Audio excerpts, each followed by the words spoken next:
Hello, Mother Patrice.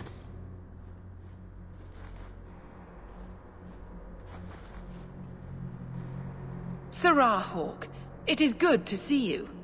The shame that Varnell brought his order is most unfortunate. Praise the Maker that you were his champion in that dark place. You knew exactly what was going to happen in there. Hawke, you're standing between the righteous and the heretical. You're not going to make friends. I'd settle for being able to trust the people I already know. I gave you what you wanted at considerable cost. Varnell is more manageable as a martyr, but his loss will be felt. You have avenged heretical Kunari with human blood. Surely that is good enough for you. You're no more satisfied than I am. Varnell was a fool, but the facts remain. An offense to the Maker goes unchallenged. I will give you no further cause to shame the Chantry today, but we will have this argument again. The Viscount's incompetence all but guarantees it.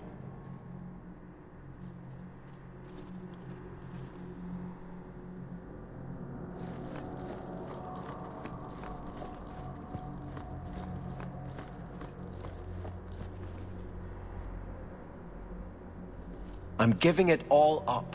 I made a vow to the Chantry, and it was wrong to turn my back.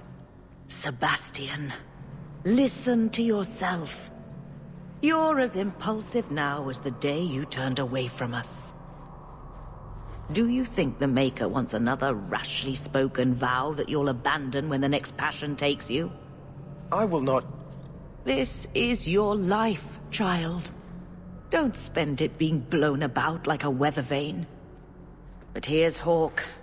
Maybe you can talk some sense into him.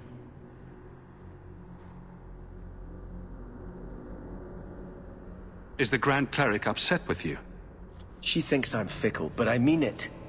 It was wrong for me to break my oath to the Chantry. I've turned against the Maker.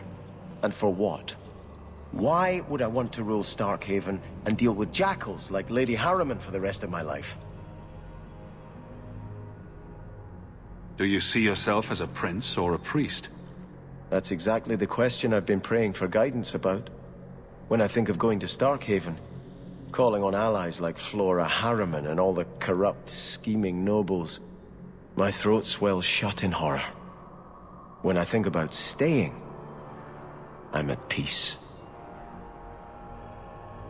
If you give it up, what then? I suppose I must convince Elthina my commitment is sincere. Then I will remain here, to represent the Maker's interests as she thinks best. You should ask what's best for your people, not just for you. I do not have hubris enough to imagine it matters to the common people who rules them. Someone will take the reins. The fields will be planted, the crops gathered. No one will notice that a Vale lives and isn't there, and I can devote my life to the Maker's will on Thedas. You're wise to stay here. No one trusts a man who breaks his oath.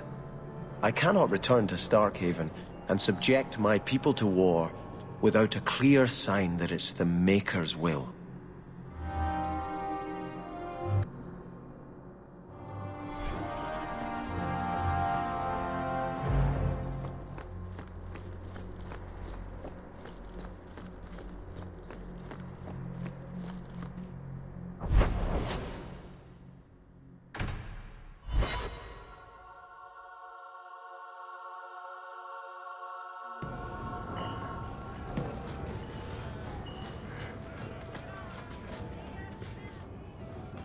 I have something for you. Ooh, what's this? Oh, isn't that just the cutest thing? You can't see it, but below deck there's a perfect replica of you with a dozen sailors in attendance. You tease. I'm sure there isn't.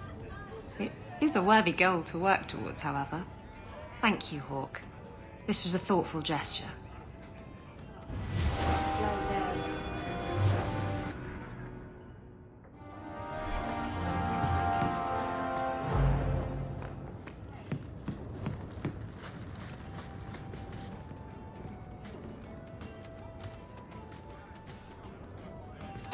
I've got some news.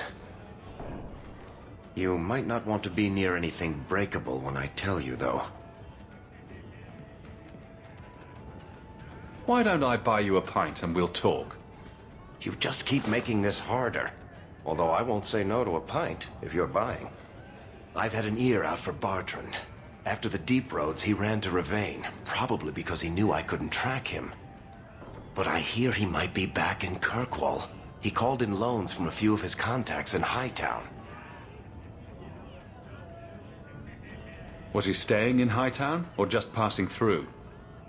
If my information is good, and it's always good, he has a house there. Which gives us a good shot at having a word with my dear sweet brother. How are you holding up, Varric? Me? My no-account backstabbing brother is practically in arm's reach. I couldn't be better. Would Bartrand really risk coming back here? I think we both know by now that Bartrand would risk anything for money. There's a much better market here for that trinket he stole, and all his contacts are in Kirkwall. We need some answers from your brother. I agree. Bianca's been missing him something awful. Let's stop by his new house. Welcome him back to the neighborhood and all that.